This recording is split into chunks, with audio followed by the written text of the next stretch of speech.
demain, on va se réveiller d'une manière douloureuse.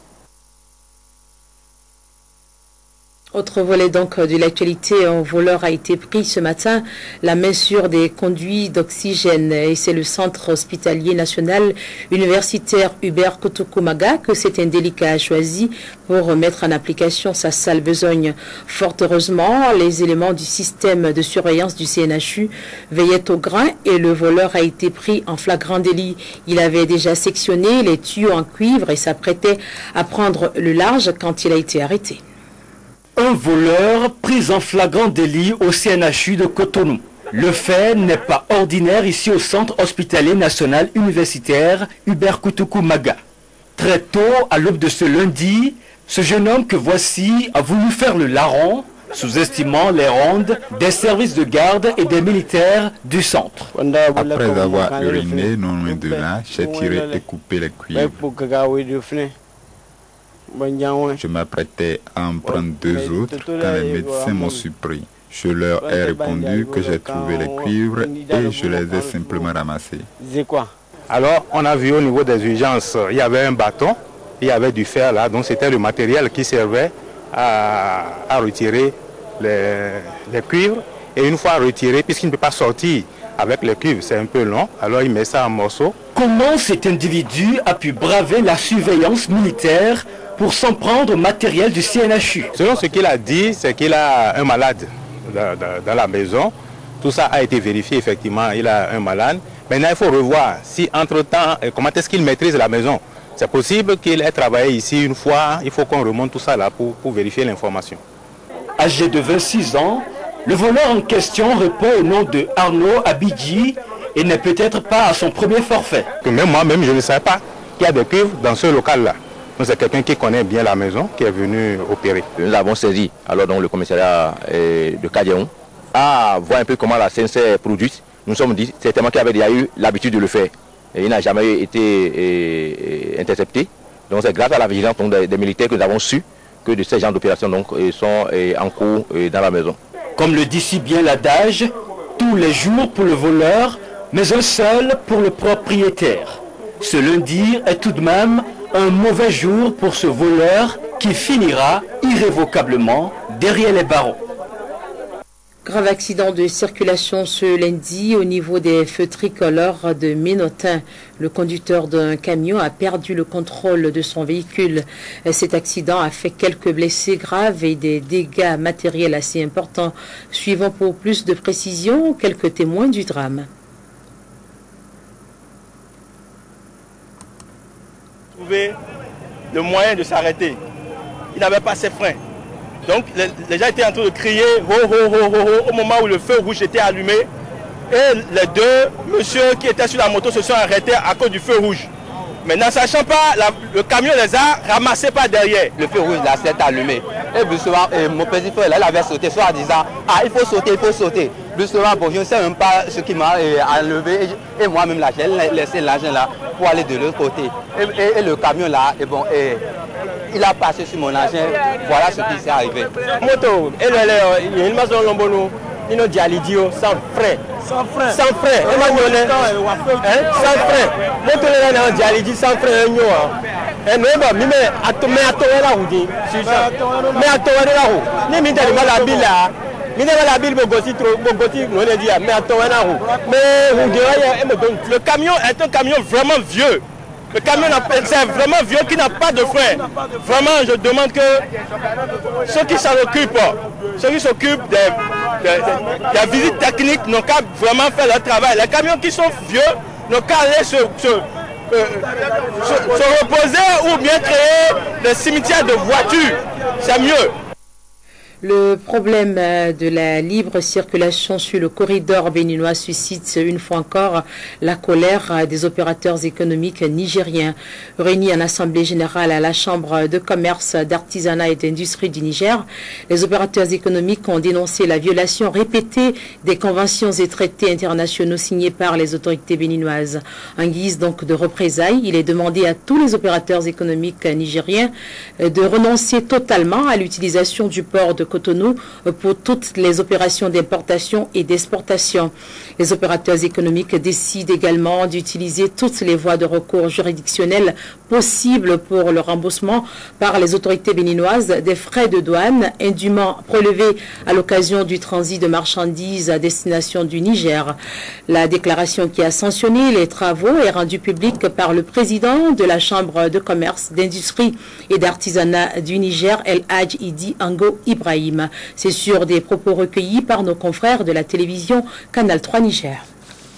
Cette activité de transit routier est régie notamment par les conventions CEDEAO, les accords bilatéraux signés entre le Niger et les différents pays de transit, le traité de l'UMOA sur la libre circulation des marchandises, la convention de la CNUSED relative au commerce de transit de pays sans littoral. Les autorités béninoises, en dépit de toutes les conventions signées et de toutes les rencontres qui se sont tenues entre les deux pays en vue de trouver une solution aux problèmes de circulation sur le corridor, ont régulièrement pris des actes contraires à ces principes et à ces accords. Ainsi, en septembre 2004, ces difficultés ont atteint leur point culminant avec la mort de 2 conducteurs nigériens au parking de Godomé. Le comité de suivi des décisions prises pour la résolution des problèmes rencontrés, après 2 missions effectuées en 2005 et en 2007, a fait le constat que les pratiques naguère dénoncées et porteuses de risques sont restées en l'état pour l'essentiel. Devant cette escalade d'une extrême gravité, qui constitue à la fois la négation pure et simple du droit au transit du Niger via le corridor béninois et une véritable décision d'expulsion des opérateurs économiques nigériens du port de Cotonou, les participants à la réunion du samedi 27 novembre 2010 tenue à la Chambre de commerce, d'industrie et d'artisanat du Niger. 1. Dénoncent avec vigueur cette violation répétée des conventions et traités internationaux par les autorités béninoises. 2. Demande à tous les opérateurs économiques nigériens de renoncer totalement à l'utilisation du port de Cotonou pour toutes les opérations d'importation et d'exportation. 3. Lance un appel aux autorités compétentes du Niger pour orienter désormais le fret minier et pétrolier vers les autres ports qui respectent le droit au transit du Niger. 4. Demande aux autorités nigériennes de prendre toutes les mesures appropriées pour faire respecter les décisions prises par les opérateurs économiques nigériens. 5. Décide d'utiliser toutes les voies de recours juridictionnels possibles pour le remboursement par les autorités béninoises des frais de douane indûment prélevés à l'occasion du transit des marchandises à destination du Niger. Enfin, la Chambre de commerce, d'industrie et d'artisanat du Niger demande à tous les acteurs publics et privés de conjuguer leurs efforts pour défendre ensemble le droit au transit de notre pays, sa dignité, la sécurité de ses approvisionnements, le respect des engagements souscrits à travers tous les accords bilatéraux et multilatéraux, condition sine qua non d'une intégration régionale et sous-régionale bénéfique à tous les pays et à leurs citoyens. Nous vous proposons de suivre dans nos prochaines éditions la réaction des autorités béninoises des douanes et droits indirects suite à cette décision des opérateurs économiques du Niger. Percevoir sa pension à la Direction générale du Trésor relève depuis quelques jours d'un véritable parcours du combattant pour les retraités et autres veuves. Pour connaître les raisons d'une telle situation et les mesures prises pour y remédier, une équipe de Canal 3 Bénin s'est rendue ce lundi sur les lieux. Attroupement peu habituel ce lundi dans le hall où les retraités et veuves perçoivent leur pension. Nous sommes à la Direction générale du Trésor public. Ici, tout le monde prie pour voir très vite le bout du tunnel.